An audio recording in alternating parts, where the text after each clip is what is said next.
Locked and loaded here, Mr. Kilfoil. About to get underway. Welcome to the Tactical Take here with Liam Kilfoil. Stepped into the studio to have a talk with Riff Glitchers. This is part 2 of the Athlete Edition, powered by Tactical Edge Pro Shop. Gain the edge. Liam Kilfoil is currently a resident of Quispam, Sis, originally born in St. John area, and he's currently playing with the Halifax Mooseheads out of the QMJHL. Liam, at 14 years old, took a path that was a little different than a lot of athletes that we come across. He left home and attended the Mount St. Charles Academy in Rhode Island, correct? Yep.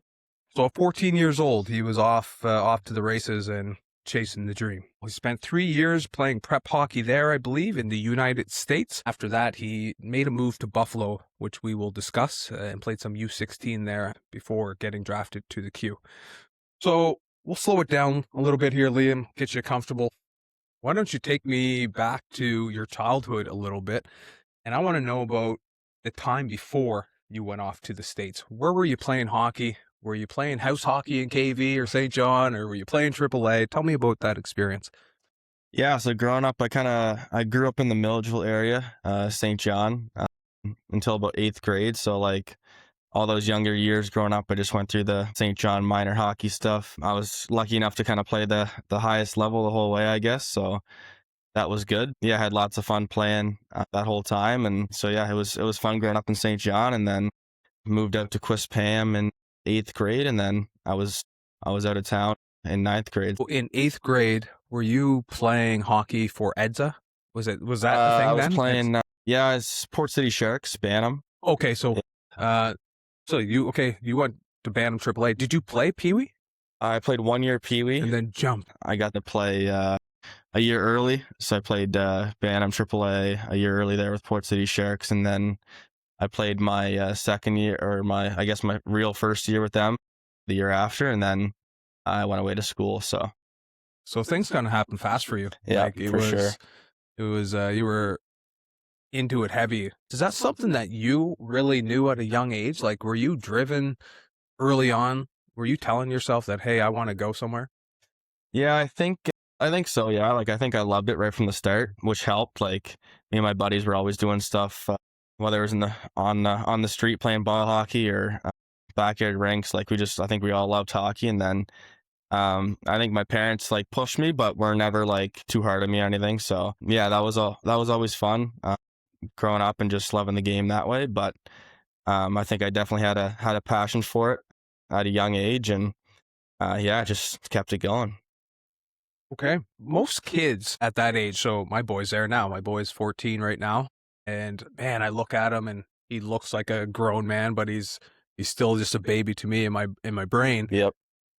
Was it super challenging for you at 14 to know that you were going to be packing up and moving from Quispam and going whatever 600 miles away? I don't know how far Rhode Island is from here, but like, you're in a different country, off to prep school, you're boarding by yourself, or maybe you had billet parents, but were you nervous at all about that process?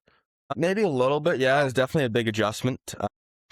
Pretty much moving, 7 hours away from home at a young age, like 14. So it was definitely a change that first year, but I think in my head, I kind of knew it was something like I had to do and I wanted to do to propel my career a bit. So, and get some more eyes on me. So, I think I was excited for it, but definitely it's a bit of a change when you're that young. And, I was living in a dorm at Mount. It was kind of, all the hockey guys living together in one dorm there, which was cool.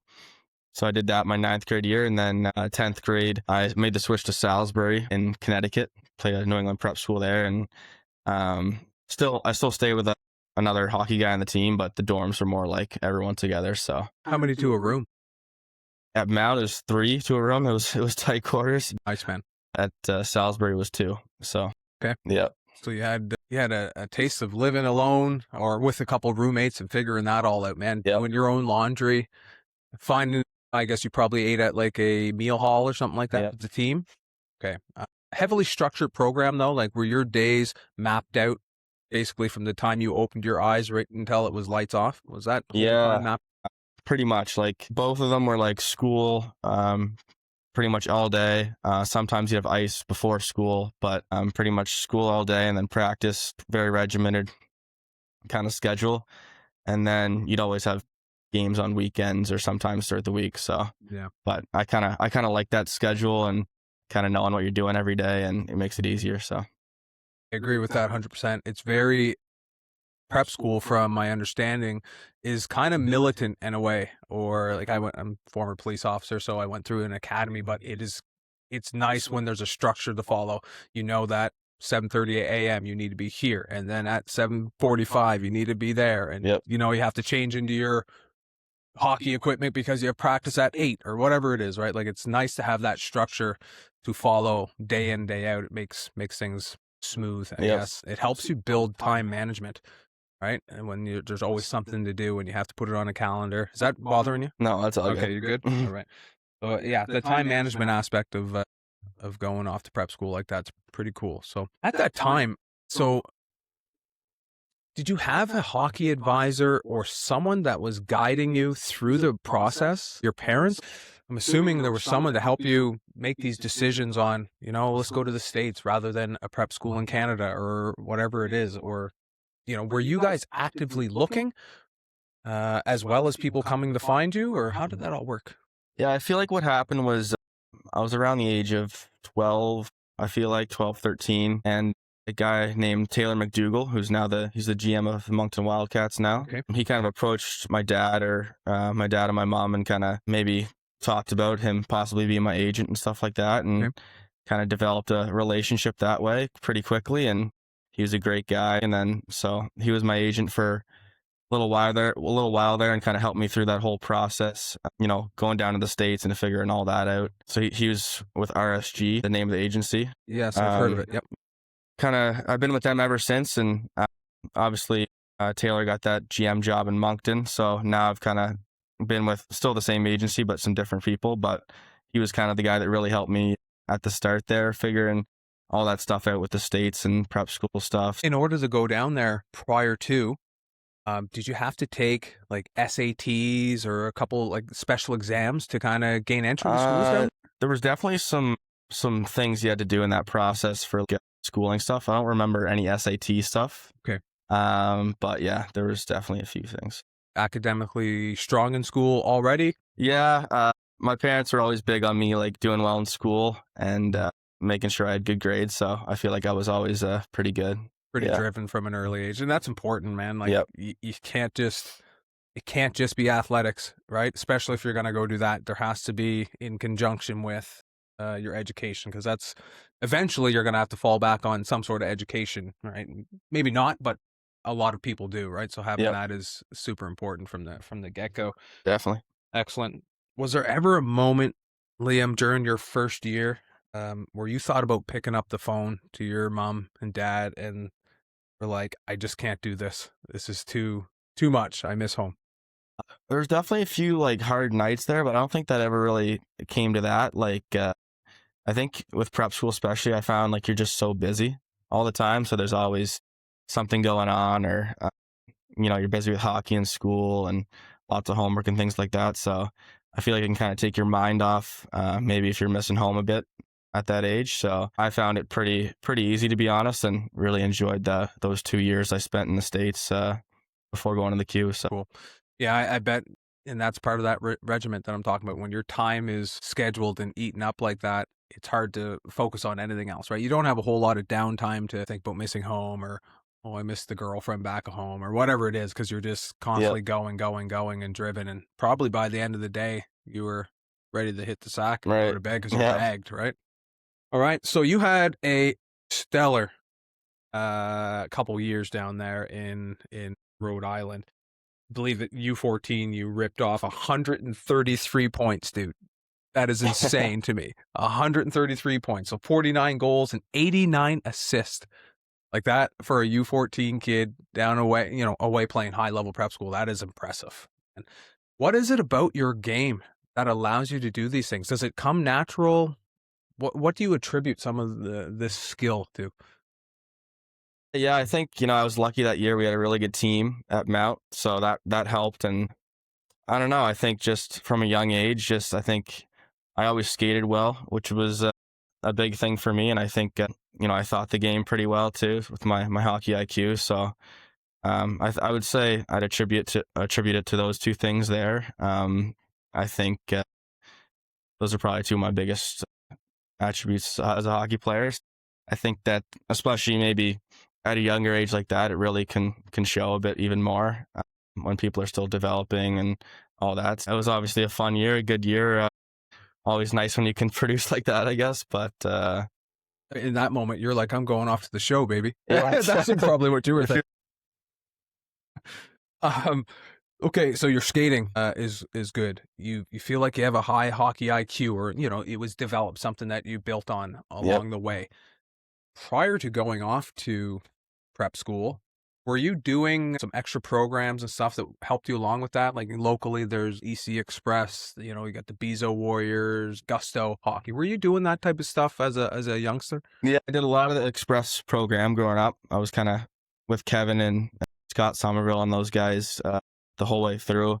But I've been all over. I've done stuff with Andy, all the Bezo stuff, and I've also done Gusto stuff. So I've kind of, learned from everyone and taken different pieces from everyone. I've done it all, I guess, in this area, and it's been, I guess, really helped me a lot getting where I am now. For sure. And I like that you said that you've taken a piece from all of them, right? Yeah. There doesn't just have to be one program or one guy that is the end all be all, right? Like there's something to be learned from every coach, probably even your U9 coach where it all started, right? And then your U11. Along the way, you're going to come across coaches, adults, friends, and there's always a little piece that you can learn. So it's probably, do you believe it's important to stay open-minded that way, to really be a sponge and kind of soak in as much information as you can? Yeah, for sure. Like I think it's good to, work with different people, and like you said, just take different things, because there's always so much to learn in hockey, and you can always improve. You can see even guys at the top level, they're always trying to improve their game and work on new things and different things like that. So yeah, I think it's definitely a positive thing to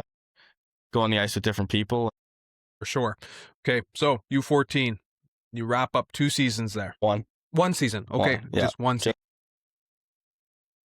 The Salisbury. Yeah. And then another move from Salisbury to Buffalo, or is Buffalo Salisbury? So I'll explain that one. So, please explain. Yeah, I'll explain that one. So people get confused with the Buffalo thing. Yes. But so how Mount St. Charles is all one season with one team the whole time, that 14U year. But when you go to the prep school, like the New England Prep League, you got to play what's called split season. Okay. So you join with Salisbury, I guess. Everyone joined the Buffalo Regals team. There's like 16U and 18U, and I played on 16U in my 10th grade year there. And so there's like a different coach for that, but because the Salisbury season doesn't start for a few months until normal hockey season would start, you play split season to like up that time.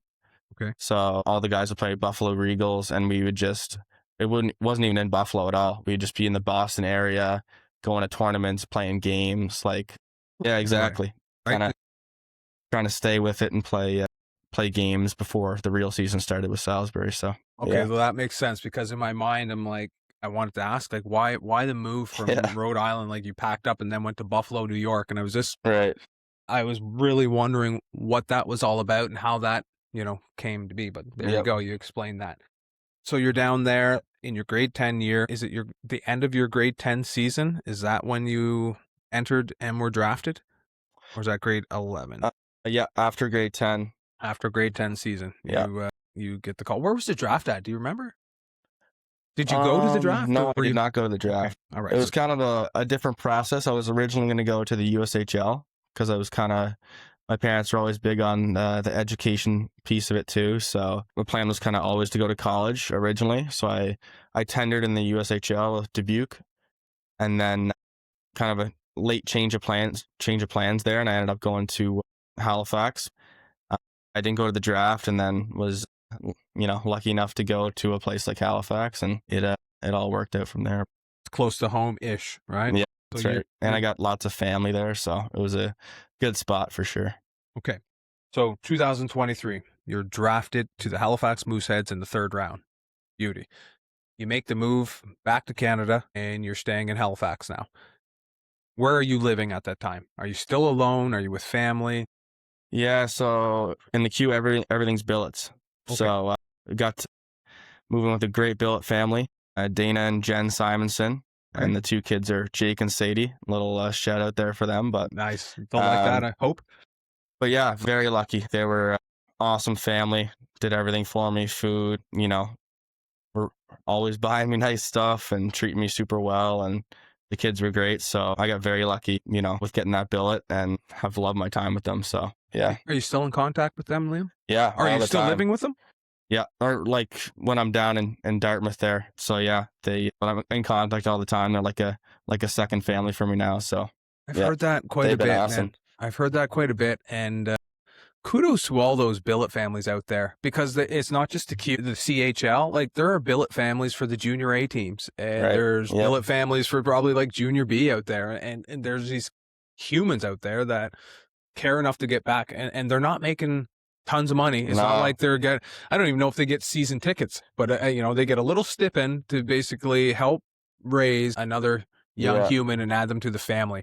And it's huge because I've talked to Kevin Johnson when his boy Ethan went away to Saskatchewan, and he was saying that family out there, they're super close. Both families are close now. It's like an extension of the family unit, and cooking the meals, driving you to the practices, laundry, making sure when you're sick with the flu, they're taking care of you like another mother, right? Like, it's special. So shout out to all the people out there that do give back to the game one way or another. Right? That's pretty cool. It's definitely a big responsibility too, taking another kid in, and like you said, I don't think they're making money off of it. So no, I think my billet brother was joking about that one day when I was there, because I guess I eat a lot of food, and so he was like, "You guys are definitely not making money off Killer." So it's Jake. Jacob. Yeah, Jacob. That's funny. How old would Jake and Sadie be ish? Jake is 2010, and Sadie's 2007. So they become kind of like additional siblings for you. Yeah, for sure. Okay, so with the Mooseheads, you've been doing really well there, really well as a young player, and getting lots of game time, lots of minutes. And you're still performing. You're still performing at a high level. So I just took a look at your stats over the past 2 seasons there, and you're averaging 42.5 points a season in the Q. That's pretty dang cool, man, to see a local talent like yourself away performing at a high level, right? And not only are you doing that in the Q, you've had some really cool opportunities that I'm really intrigued about, but you've played Team Canada U17 and Team Canada U18. Like, tell me how that felt to go through that process, Liam, to get the call that you're even in the mix for the tryout, to get the call to go and go at it with some of the best, to wear that maple leaf on your chest. Yeah, you can't really describe it. It's pretty cool. U17 was great. It was in PEI. There was 2 teams for that, so I was obviously a nice. That's right. I was on Team Red there. And super cool experience. It was nice that one was close to home. Lots of family and friends could come watch. So that was great. We didn't get the result we wanted in that one, but obviously super cool to wear the jersey. And then the next 2 after that, I made U18 Halinka, which is in Edmonton. Yeah. And we were lucky enough to win that one. Won gold there, and that was a super cool experience. And then after that next season, I played U18 Worlds in Dallas, Texas, and we were lucky enough to win again. So pretty special experiences for sure. And huge. When you win, it makes it even better. So cool, Liam. Yeah. Do you still have the jerseys? Are they like framed at your house somewhere or whatever? I got them. Both my parents got both the winning jerseys framed, and they're in my basement there. So pretty cool. And then Hockey Canada sent us like these frames with like the team photo, like the before and after picture. So pretty cool for sure. Man, what an experience. I wasn't sure that you did 3 of them. I thought there was only 2, so that's cool that you were part of that for 3. During the Halinka Gretzky Cup in Edmonton, see that you were on a team with Matthew Schaefer. Yeah. How was that? Like, at that time, he's a younger player too. We all know who Matthew Schaefer is now, and he's in the show. He's playing very well up there. He's a first-round draft pick. Do you recall any memories of playing with him, or did he seem to stand out even within Team Canada? Was there anything special about his game, or did you feel like you played well on him, or how did that go? Yeah, for sure. Like you could tell right away with him that he was going to be a great player. You can kind of tell. You could see the number one defenseman in him, for sure. So just skated so well. Kind of did everything. Move the puck, could produce and all that. So right from tryouts there, I think it was in Calgary, to the tournament in Edmonton, where he was one of the best players the whole time. You could kind of tell he's going to be a pretty special player. And you played with Gavin McKenna also. Yeah. Unreal. Yeah, I played with Gavin twice, played U17s with him too. So another special player, obviously very, very talented offensively, very skilled. Were you on a line with him? I was not, no. Okay. All right. That would have been nice. See, that would have been cool. Yeah. The fact that you're on the same team or you're sharing the same ice with these hockey players who are very good, you know what that says about yourself, right? Yeah. You're right there, bud, right? Like you're in the mix with all these dudes, and I'm sure you have that confidence, or else you wouldn't be where you are. Right, yeah. You wouldn't be playing in the queue. You wouldn't be committed to go on to NCAA, which we'll talk about after. But man, you're in the mix, and it's really cool.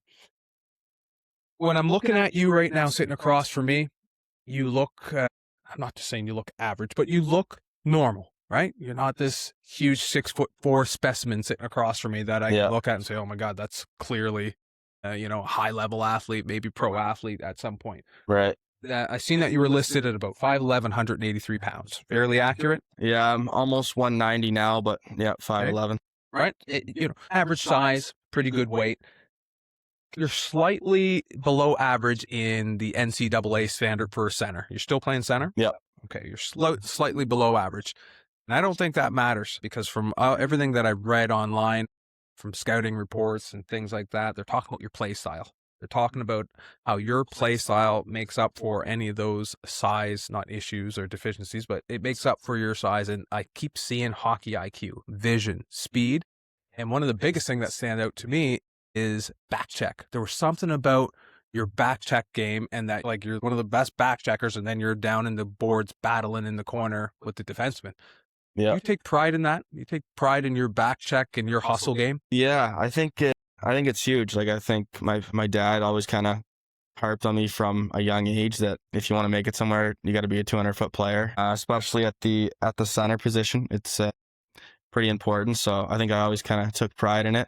Working hard at both ends of the ice and helping the D out and trying to get it going the other way. So yeah, I think that was always huge for me growing up. Playing center, you're truly all over the ice, right? Like, correct me if I'm wrong. Like I'm just a hockey dad. I really don't know the game that well, man. Yeah. I'm just along for the ride. But as a center, like you're expected to be, as you say, 200 foot down on the offensive end, back checking the D end, and you're you're chasing everyone around. Yeah. Chasing the puck, chasing bodies, always in position.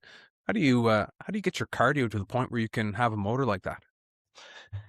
I think just training, really. Yeah, a lot of hill sprints growing up. A lot of time in the gym, obviously, and doing different conditioning stuff. But I think if you can get your conditioning off the ice as good as possible, there are different training techniques, running, and all that field turf stuff, bike stuff, all the stuff you do off the ice. And then I think also on the ice, you can work on it, after practice, whether it's doing an extra skate after practice is done just to kind of push yourself there. And I think it makes a big difference when late in games, you still have legs and can keep going. So it's always kind of something I pride myself on too, is showing up for the season in shape and ready to go.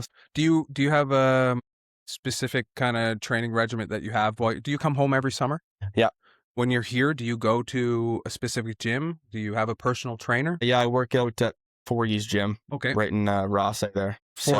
Is it Fort Fitness or 4 Fitness? Yeah, 4 Fitness. Yeah, 4 Fitness. So we got a pretty good group of guys that work out together there now, and we try to all go together so we can push ourselves and makes it a bit more fun. That group of guys, would that be guys that are also home from playing hockey, or are they just, your at-home friends group that you're working out with? Yes. Our group right now is Drew Elliott. Played some games in the A this year. It was up and down from the coast in the A. Cale McCollum played in the Q and then went to UMB. Had lots of success there, and then played at Providence College this year. And then Colin McCollum, his brother, played Junior A this year. Cohen, yeah. Younger guy, Isaiah Rogerson, played Vito's. And then there's Riley Bezo, played in the AHL.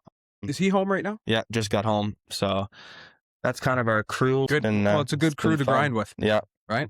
All like-minded. You're all kind of chasing the same dream, and it makes it a little easier to push yourself harder when you're looking over your shoulder and you see guys that are where you want to be, right? I'm assuming that you are still chasing the goal of making it to the NHL or playing pro somewhere. Yeah. And some of these guys have had a little taste. They probably shared their experiences with you, and the more knowledge you have that way, it helps push. So Yep, for sure. pretty cool. Let's jump into your family a little bit. I've had the pleasure of watching your sister Anna Kilfoil skate. Right, I remember when she was a kid skating around with my boy who looks like a moose on ice or a football player. Right, heavy feet back then for sure. Yeah. And I remember watching Anna skating around, and everyone would always marvel about Anna Kilfoil and her skating. She looked like a figure skater playing hockey. Right, Yeah. just smooth. Everything was smooth and effortless. She did a lot of Kevin Johnson's express hockey stuff, and he preaches edge work, and skating, right? That's Right. kind of Yeah. the number one thing. When you're home, do you have a chance to kind of sit back with little sis and do some training with her? I know she's over at RNS prep school now, but do you train with her and share your knowledge and your experiences with her to help her push to her next level, whatever that may be? Yeah, I'd say it's probably a little more of me just like talking with her, giving her advice and stuff on different things. But she's doing great. Obviously playing at RNS, doing her thing there. But yeah, she's always been a great skater growing up. I think that's probably been her main thing. She's done a ton of ice and constantly worked on it. So, I mean, we'll go out and shoot pucks sometimes and work on stuff like that together. But I guess our training that stuff's a bit separate. But we'll talk all the time if she wants to talk about hockey and different things like that. But I think she's doing pretty Excellent. Well, Yeah. that's good. Does she have goals of making it all the way herself? Do you know? I'm not sure what she wants to do. I think she definitely she's a very good soccer player as well. So she's kind of got the two options there, I guess. I'd say she's pretty even in both, to be honest. So I don't think she's just fully decided kind of what path she wants to go there. I think either way wants to play, college hockey or soccer, university somewhere. So either way, she'll do great. Excellent. Did you have a chance to be multi-sported at all, or were you just solely focused straight hockey from early? Yeah, I played like every sport growing up. I'd say soccer was probably my second best too, but for me, I was done at a younger age than her. I stopped playing soccer probably around 11 or 12, maybe even 10, like pretty young, and kind of was all in on the hockey the year round, which probably isn't the best thing at times, but it's kind of how you had to do it to keep up with everyone, because it seemed like everyone was going all summer too. So Man, I'm glad you said that. it is tough for some parents, I get, but it's for sure a full-time sport now. It is, isn't it? It does. Yeah. And you said trying to keep up with. That's what it feels like sometimes as a parent, right? There's just always a camp to do. There's every month there's this camp, conditioning camp, showcase, scouting event, this, that, and the other, and you miss one, and then all of a sudden, as a parent, I look back, I'm like, oh, did I screw him over? Did I miss out on an opportunity? Right? Because getting eyes on your play or on your player is important. Having that network. I think there are a lot of really great hockey players out there that never get a look because they're never put into the right opportunities to be seen. Yep, for sure. But you have to balance that too as a parent of not breaking the bank and kind of choosing the right tournaments, or at least, getting out a little bit here and there. But yeah, it is a real grind now, isn't it? To kind of push to the next level because everyone's doing so much. Right. And I think it kind of changes a bit when you don't want your kids to burn out either, because it is a lot at times, and hockey's can be tough for sure on the mental side when you're doing so much and it's a long season and everything. So especially after my years in the queue now, I like to take some time off after the year, 2-3 weeks, just kind of reset a bit, don't do too much, but which I think is important to kind of let the body reset. Yeah, for sure. I think you definitely want to be doing stuff nowadays, but I think it's also important for your kids not to burn out and still be enjoying the games. The mental side of things, Liam, are you doing anything specifically to help that? Do you have a mental health coach? Do you go see a therapist? Is that part of the Mooseheads program, or is this someone that you've sought out yourself? Yeah, so this is like a individual guy that I think my mom found. He works with the Saskatoon Blades, I believe, out west, but his name's Josh, and just something I added in kind of, I would say, towards the end of this year, and it's helped me a lot. It's just kind of another person to talk to about things, and it's obviously a huge part of sports and hockey nowadays. So, I saw a podcast a couple of years ago with Spittin' Chicklets with Nathan McKinnon, and he was talking about, even though he's a guy that's at the top of his game and is one of the better players in the NHL, he still uses a guy and tries to improve that way. So, yeah, I've loved working with Josh so far, and that's been great. Does Josh or do mental health coaches in particular give you some sort of visualization stuff that you guys do pregame or after a game to help you kind of reflect on the match? Like, what kind of things is Liam Kilfoil doing pregame? Yeah, I think pregame, it's like you just want to be very positive, like thinking. We just, for visualization, talk about different things, whether it's you see yourself scoring a goal that night or making a good play, positive stuff that's kind of going to translate to the game. So that's kind of before the game, and then after, a lot of it's just good or bad, kind of just wiping it and moving to the next day, I think is important, because the more you dwell on a bad game or think too much about a good game and say you're playing the next day could transfer over. So I think the best, you can kind of flush it and get rid of it. And either way, good or bad, the next day's a new day. So that's kind of something we work on. You saying that just sparked something in my mind, because I've never even thought about it until right now. Yeah. Wiping that board clean after a game, good or bad. Do you find it hard to deal with the crowd and fans? Like, so you have a bad game, or you go cough up the puck at the blue line and the other team grabs it and scores or whatever, and you have 5 to 10,000 people, boo, Liam, get out of here, you suck. How do you deal with that, man? Like, do you ever get sucked into the crowd? Do you get sucked into social media, like checking the Mooseheads page, and you're in the comment section and you see Joe Blow from F nowhere saying, Liam Kilfoil sucks, but he's eating a cheeseburger and doing nothing type of deal, right? Do you find it hard to get away from that or getting caught up in it? Like there's definitely times when you see stuff for sure, but I think for the most part I try to avoid the social media stuff, specifically hockey, whatever team you're on. So I try to stay away from that stuff. I don't think in game, like, the crowd changes too much for me. Obviously, Halifax has great fans and playing a lot, which is awesome, because you get to play in front of tons of fans every night, and I just look at it as a positive thing. Good. Now, on a positive note, the same fans after games, what's it feel like when you kind of come off the ice and you're going through the tunnel and you got all these little kids hanging over the rail, man, reaching out, trying to get the high five from you, asking you for your stick? What's that feel like? Pretty cool, yeah, especially like at a young age like I am, and since 16, going through that whole process, and you don't feel like it, but I guess you're role models for these little 100%. Kids, even when you're still young. So it's definitely a cool feeling for sure.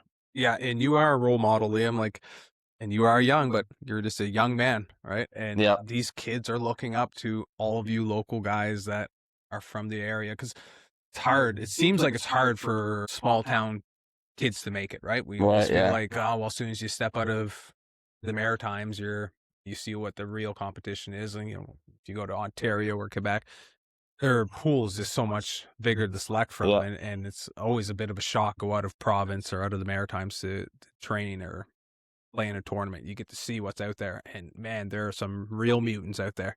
Oh, yeah. There are levels to this game. Yeah. That is for sure. And but you've surpassed that. You've pushed through to that level, And that's super impressive. So all these kids around here, the people that do watch this, I don't know how many will watch it, but they're listening. They're listening to every word. They want to hear what you're saying. They want to know what your experiences are, because you get all these little kids, man, that want to go. They want to go to school. They want to go to the NHL. They want to play pro. They want to go to the Q. Let's get a little rapid fire here. We'll just loosen it up a little bit. You don't have to think a whole bunch here, Liam. We'll just throw some things out there. You more of a Netflix or YouTube guy? Netflix for sure. Yeah. Netflix, you pop on the docuseries and just go, or what? Big movie guy. Really? Yeah. I think, well, it was tough because COVID, we'd watch a different movie every night just to kill the time. So I feel like now I've watched everything. I'm just waiting for new stuff to come out. But definitely big movie guy for sure. Yeah. Nice. That's a good way to kill some time and just kind of shut your brain off and just relax. Yeah. Get caught up in it. You drink coffee? Yeah. Are you a coffee or energy drink guy? No energy drink for me, just coffee every morning. Yeah. How do you do it, pal? 2 milk, 1 cream. 2 milk, 1 cream. Yeah. I'm not just a 1 cream guy. Oh, yeah. Now, are you good with the Tim Hortons, or does it have to be Gucci? Does it have to be Starbucks? Or No. I'm a Timmy's guy every morning. Yeah. Right. Liam, listen, man. I'm right. Tim Hortons is like 1 in every 10 coffee's good. Wow. You know what I mean? You know what I'm talking about. You get the real good one, and it's amazing. You go to the next one on the next street corner, and you get it, and it tastes just like mud water. Yeah. It's brutal, man. Yeah. All right, cool. Are you a beach vacation guy or golf trip guy? I'd say it depends who it's with. I'd say if I'm going with the boys, golf trip. But family or girlfriend, probably beach. Excellent. You're more of you're a young guy, so I think I know the answer. Prefer to text or make that phone call? I'm actually phone call. Good, man. Yeah. I don't like waiting, for texts, or the worst is when you text someone and then they don't respond forever, or that type of thing. So I just like to call people and, you can just get to the point. Get everything out. Yeah. I like that. When I reach out to you, I text a little bit too much, but especially guys like you, I don't know you, right? So I'm not going to just get your phone number and call you. So I'll send the feeler out there, and then it's cool. You reach back out and you're like, call me, right? I like that. I like that about you, because most young people nowadays, they got their head just buried in the phone. Yeah. And a bit scared to talk to people. Communication skills suffer, and it's weird. So good on you, bud. Yeah. Just keep that up. You a country music guy or hip hop? A big country guy. Yeah? Yeah. All right. Big. Who's your top? You like? It's tough. I like a lot of guys. I love John Party. No? John Party, Jason Aldean. That one. Luke Combs, Sam Barber, Morgan Wallen. The list goes on, but... One of those big names I know. I went down a rabbit hole of country over the last couple years. And Zach Bryan. I really like Zach Bryan. Other guy, very Chris good. Stapleton. I'll put that on at the shop and hang out with Emily, and I just zone out, man, and we'll just rip blades. Yeah. Just one after another. Music going in the back, so it's good. Cool. Xbox or PlayStation? Not a video games guy. Really? Yeah. I have Xbox at home, but I don't know. Never really got into it. Never played too much. Like if I'm with the boys and stuff, I'll play. But if I'm just alone, I'm not really playing too many video games. You're an interesting young man. You are an interesting young man. You're starting to sound more and more like the 1%er, man. You're a little different than the rest, right? It's cool to hear. All right. Summer or winter? Summer for sure. Summer guy. Yeah. So basically, if you ever do go play pro, like you're one of those guys that wants to be down Tampa Bay or Florida Panthers, so you can just practice and put on the board shorts and then go out after. Yeah, exactly. All right. Would you rather win a Memorial Cup or sign an NHL contract tomorrow? It's a tough one. I'd say win a Memorial Cup. At this point, where I am right now, I think that'd be pretty cool for sure. Very smart. I like that one. Yeah. And it's cool because it's the big grind, right? The grind with your current teammates to make it to the pinnacle, and it's a tough tournament, right? Like it's a grind to win that one. I was at the Mem Cup here in, what was it, 2020? No, it's 2021. The Sea Dogs, COVID from it. So 2021. Anyways, yeah, it was, that was fun. What a cool time that was. Yeah. And to see, and they weren't supposed to win it, right? No, yeah. They I don't even think they would have qualified if they hadn't been hosting it. Right. Yeah. I think they lost in the first round. Yeah, they did, Yeah. right? And put it together. I think Bezo was on that team. Yeah, he was. Bezo, like, man, what a cool experience that was. And the energy in St. John at that time, the whole city was buzzing, man. Like uptown St. John, down on the boardwalk, Area 506. It was pretty cool, and there's lots of juice and energy in St. John's. excellent. What's the hardest thing to teach? Hockey IQ or work ethic, in your opinion? I would say hockey IQ for sure. I think you can teach a guy to work. I think that's something you can learn. I think hockey IQ, sometimes there's different levels to it, but it's kind of sometimes you have it or you don't a little bit for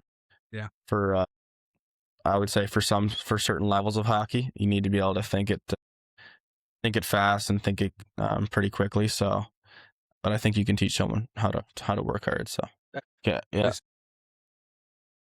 Right, Liam Kilfoil. Who's the best player you ever played with? I would say the best player I've ever played with is probably Matthew Schaefer. Okay. Yeah. Team Canada there. So obviously, you see what he's doing now. It's probably the best player. Yeah, for sure.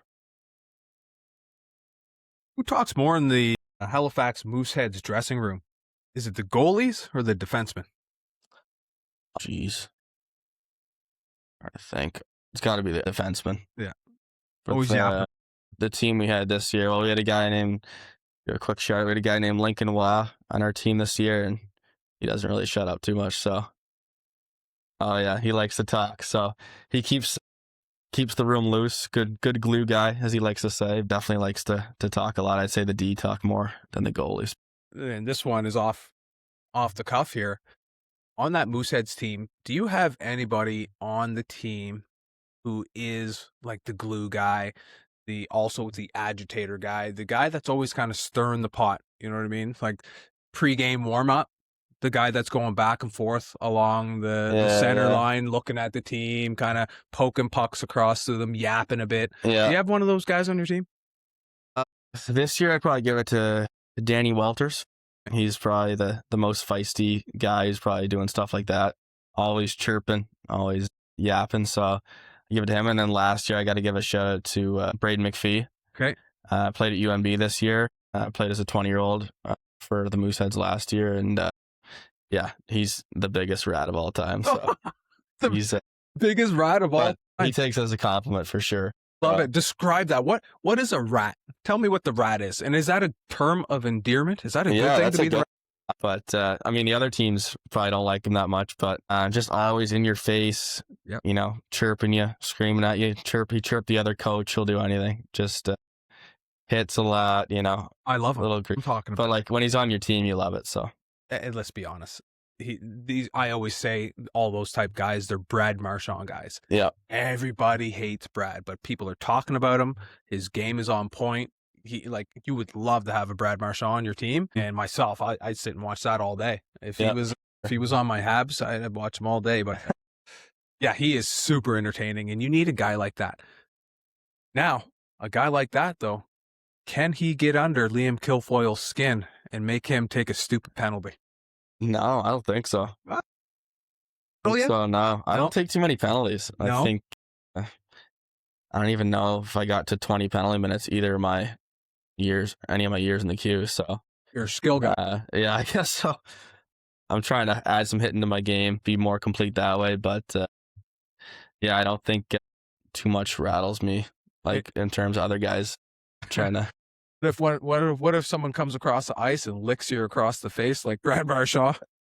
I'd probably just be thrown off, to be honest. I wouldn't even just be stunned and wait for someone else to come in. Yeah. That's hilarious, man. Good on you. All right.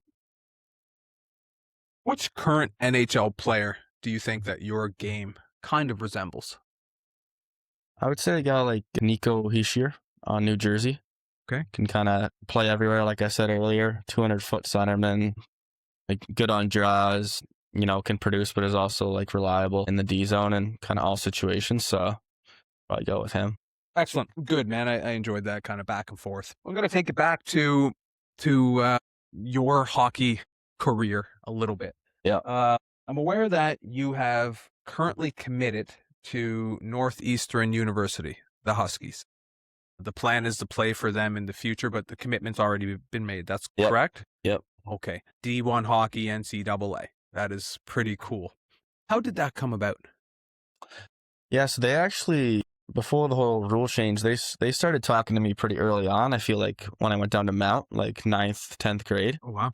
they were kind of recruiting me there.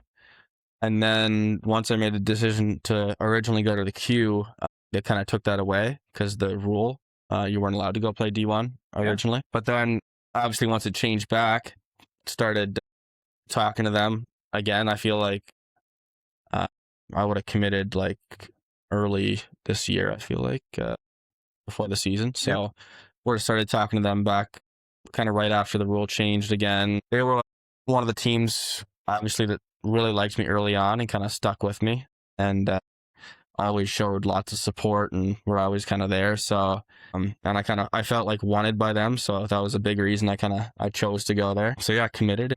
We'll see what happens there. Yeah. Is that something that you always kind of want to do, or that kind of grew on you as you went through your playing career? Did you kind of want to go to D1 hockey from an early? Yeah, definitely. Like I kind of said earlier, like I think that was the plan originally. So then to get the best of both worlds is I kind of lucked out there for sure. Yeah. So I'm excited. Should be pretty cool. Down in Boston too, which is a great city. Yeah. That was another part of it too, is we wanted to kind of choose a spot closer to home too. So parents can drive up on the weekend and watch games. 6-hour drive, right? That's not exactly, too bad, yeah. right? So they can get down there and see you. That would be cool. I'd love to see you play down there when the time comes. What do you think comparing the CHL to NCAA D1? Do you think it's close in competition level, or are most D1 schools a little older? Are the boys older at university? I would say like D1's getting very good now, just because everyone can kind of flood there from all three leagues in the CHL. So it's gotten a lot better, a lot more like competitive, and it's like very, very old too. So I think they have that advantage. They're just bigger and older, stronger guys. So that kind of makes it a harder league, I would say, for sure. You think that's a good path? Is it a good path, D1, to make it then to different pro levels, whether it's the AHL, ECHL, NHL? Is that way to go if you wanna make it there? I would say for sure, like it's kind of becoming like a new AHL almost. Like it's getting close to that level, and I think it'll make the transition from college to the AHL or the NHL or whatever pro like Europe, whatever you're trying to do, a little smoother actually. Are you still draft eligible for NHL right now? Yep. I think I have 2 years left. Is that's obviously still a goal for you? Yep. That would be cool, but I think that like either way, I'm good. Like you can it's sometimes an advantage to not be drafted because you can kind of choose where you want to be, and can kind of sign wherever. So whatever happens, I'll obviously be happy. You've lived an experience either way, right? Like you've got to do a lot of cool things. Like when you look back at your hockey life down the road, when you're an old man like me, you'll be able to talk about, I played with Matthew Schaefer, I played with Gavin McCann, I played for Team Canada. That's so cool. Yeah. You know, my boy always talked about it when he was 5. He's like, when I grow up, I want to play for the World Juniors. I'm like, well, that's some lofty goals, but it's cool to chase the dream, right? Like to watch the kids chase the dream, and you actually did it, right? Like you played for the Maple Leafs, so pretty cool. Who's your team in the NHL? Toronto. It's been a rough road, but what do you think of Marner tearing it up, bud? He the natural hat trick, the fastest in NHL history. He's got the flow going with the Golden Knights. He looks great. You want him to win the cup, or are you going to be spiteful about it? No, I want Mitch to win for sure. I think he deserves it. I always thought he's a great player. I thought they're a little too hard on him maybe in Toronto. So I'm happy for him, and I think if they win, he'll probably get the Conn Smythe too. He's doing really good, so I'm rooting for him for sure. As you should. What do we need to do with the Maple Leafs, man? What's the problem? What do they need to do there? I think is it time to blow up? I think they might just need a full reset now. Yeah, the factory reset. Unfortunately, but I'm hoping we don't lose Matthews and everyone, but we'll see. Might need to. If you want to get young, like A those lot of- Habs up there. a lot of buddy. prospects, Come yeah. on over. Like the bandwagon's open if you want to come on over. Would he come join? Yeah, I've been trying to get my boy to join me. He refuses. He's a Maple Leafs fan too. His uncle tainted him. Wow, And, that's crazy. it's- Didn't take your side, eh? Oh, disrespectful. Very disrespectful. So, but my daughter's kind of on board with me. So Yeah. I'll take that. All right.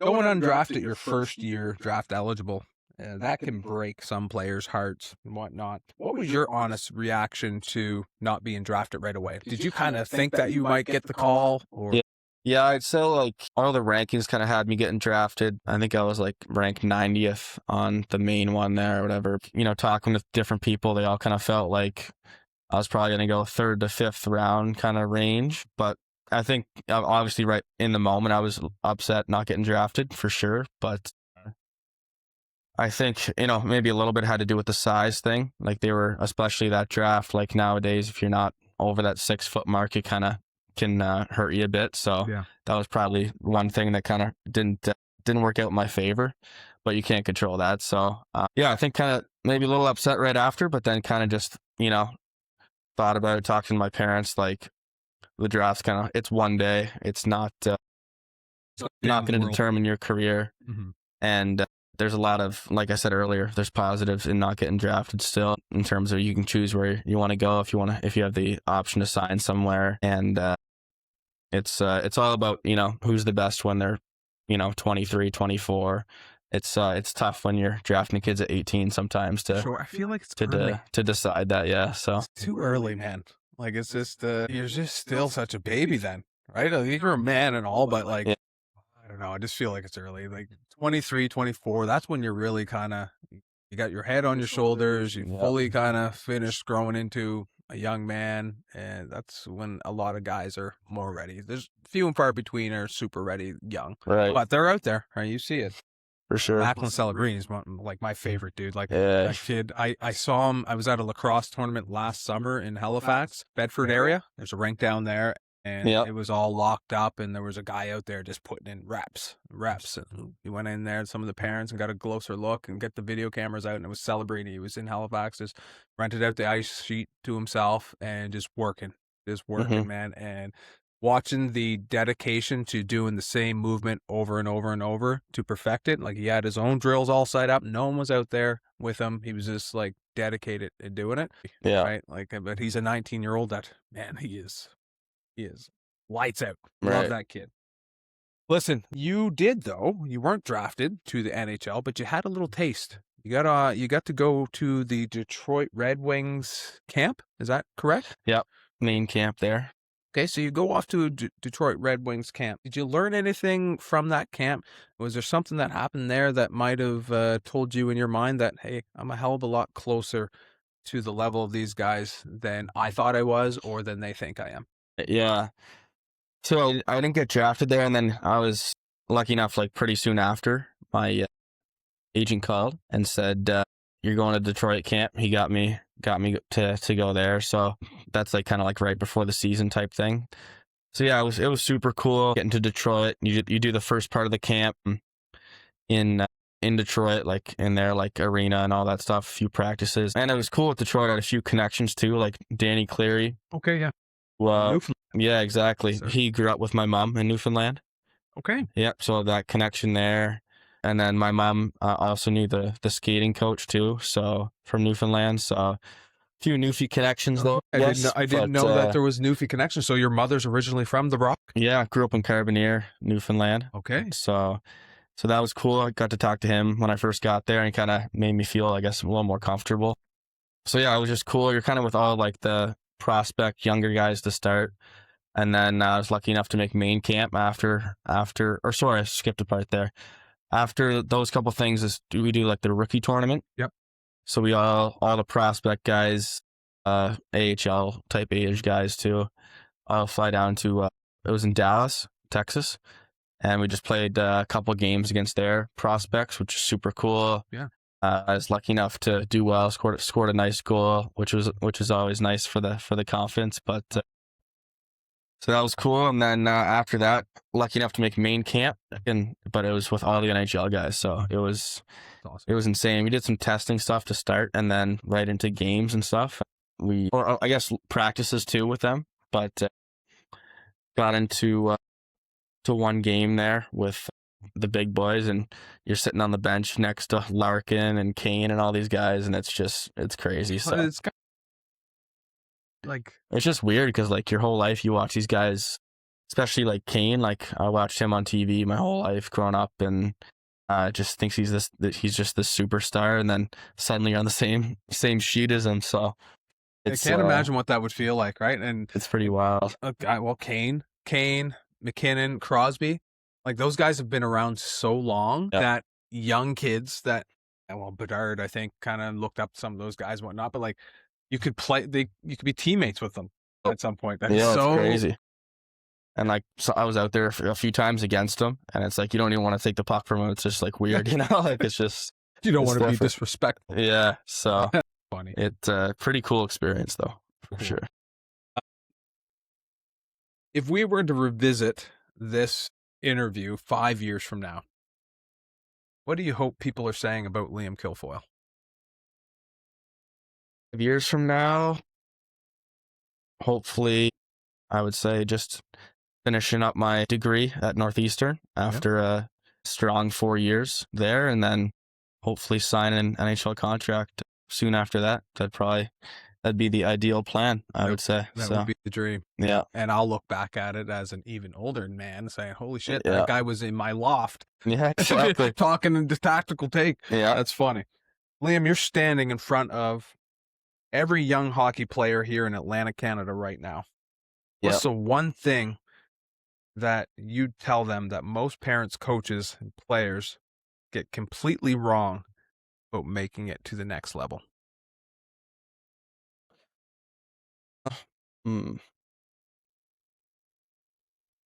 I would say just enjoy the ride the whole time and kind of take the pressure off a bit. Because I think not only if you take the pressure off of yourself, you'll do better.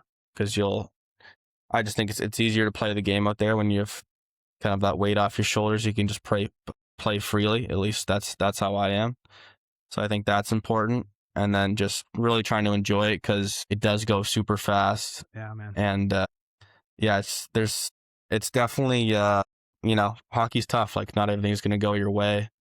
Not everything's fair for sure in hockey. It's just how it is. So you kind of gotta stick with it and enjoy it. And if you're doing that, then I think that's the most important thing for sure. For sure.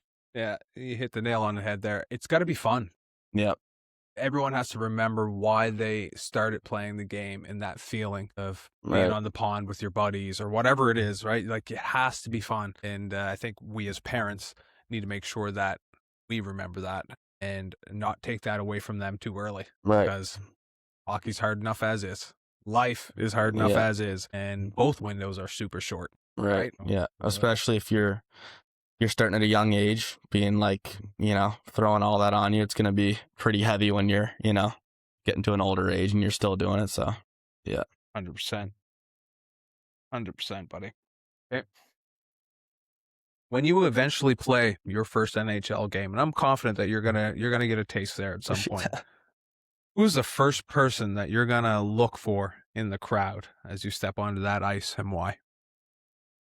It's got to be my family for sure. Yeah, mom, dad, Anna. I would say they'll definitely be there. So whether it's in warm-ups or doing my rookie lap, or hopefully if I'm lucky enough, that'd probably be the people I'd look up to because they've helped me the most through everything. Family first there, man. That's good. And I like you want it all. You want all of them there.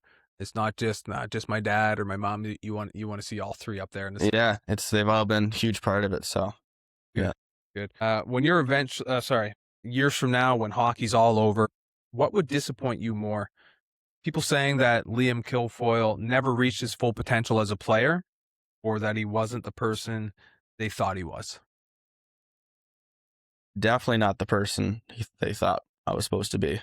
Yeah. I think that's way more important. Like who you are as a person, for sure, is way more important than Like hockey's just a game, you know There what I you go. mean? It's not the end of the world if hockey doesn't work out for anyone, and there's lots of other things you can do in life, and lots of things that are more important than hockey. So I think that the person you are and how people perceive you as that is a lot more important than hockey. So That's a good answer, young man. yeah. When you're all done with the game, you intend, or would you like to maybe give back to it in coaching? Like, will you be the guy that's out there running some sort of Kilfoil Academy or whatever it is, like, driving these young kids? Is that something that you've thought about at all at this stage in your game? Yeah, for sure. I think I'd love that. I think definitely doing some sort of thing like that, like skill-based stuff, or just, maybe some lower level coaching when the kids are younger and stuff. I don't think I'd enjoy, coaching at the higher levels and all that stuff that comes with all that extra stuff. So I think just, coaching my kids and younger groups and stuff like that would be something awesome. I'd be, yeah. Awesome. Last but not least, and then I'll let you get off the hot seat here, buddy, and get you on your way. I'm tired of watching hockey players lose their teeth. And did you see that Golden Knight guy that took the 92-mile-an-hour slap shot right off the beak? Yeah. I don't know how many stitches he had, but his whole nose right down to his top lip. I mean, it's all shattered. It's got to be just wrecked. Yeah. Have you ever taken a puck like that? I have, actually. Unfortunately, I don't know if you can see right here. Big scar, I believe it's on this side here. Yeah, I see it there. Yeah, my 16 year, we were playing, I think it was Drummondville or Rouen, one of the two teams. And I was coming in the zone, and I just got a full speed shot right here, and just blew my face up. It was, I can show you the photo after, but it was like split here, wide open. You could stick your finger right through it. You were filleted, man. Yeah. I just put my glove on, and the blood was like gushing out straight to the bench. And then, went and got 16 stitches right after, and didn't feel too good, but yeah. So are the teeth still yours up there? Yeah, I was lucky. Somehow didn't hit my teeth at all, and it was right above them. So just shattered your cheek. I was lucky. Yeah. Okay. So next game on the ice, did you have the bubble on? Yeah, I play the next day. Cage. Cage. What cage instead of bubble? Cage. Yeah, I don't like how the bubble fogs up on me. Okay. So I'm a cage guy. Have you ever seen the half bubble, half cage? Yeah, I have seen that. Is that not the answer, Liam? Come on, man. That's the sty. I don't care about the sty. I need Liam Kilfoil to go out there. The next Halifax Mooseheads game, you put on that half visor and the bottom cage, and you go out there and you make it cool. Come on. I don't know if I can pull that off. No, someone will chirp you, but someone else will scrap them anyways. You don't have to worry about it. But I'm just a dad, and I'm like, I just don't understand it, right? I'm not a hockey guy either, so played football and stuff, and that was more my realm. But I love the game. I love watching it. But it just blows my mind that hockey players continually lose their teeth. Yeah. And it's like, the solution's right there, boys. Like, just put it on. I don't get it. It's just something about the PWHL. They got it all figured out. NCAA, they haven't figured out. NCAA is like intense hockey too. Caged up. You know what I mean? Yeah. If boys want to fight, no problem. Take your helmet off and scrap. But anyways, that's just me being me. So, well, maybe someday you'll make it cool, and all the kids will wear the bubble. Maybe, yeah. I'm good with wearing a cage for sure. There we go. At least you're good with it. Yeah. I don't mind too much. Yeah, you see the benefit of having your face not smashed with a. Yeah. Nice to keep your teeth for sure. 100%. You got a good smile, so to keep that, right? Yeah. Okay, buddy. Listen, thanks for coming in here. I really appreciate it. Anything you want to say to the people out there before we go? I'd say, in terms of hockey, just enjoy the ride. Everything that comes with it. You make, a lot of good friendships. A lot of meet a lot of awesome people along the way. So I would just say enjoy the ride, and that's it. All right, buddy. Thanks for coming in to the Tactical Take. Stop on into 128 Hampton Road in Rossay and stop into Tactical Edge Pro Shop. Get yourself on that edge for the return to camp. When do you go back to camp? August, yeah. All right, so we'll send you back there with some fresh edges. Make sure you're all leveled out. Maybe hook you up with a profile if you want. Actually, before we go, do your equipment managers like handle all that stuff? Do they profile the skates? Do you do anything specific that way?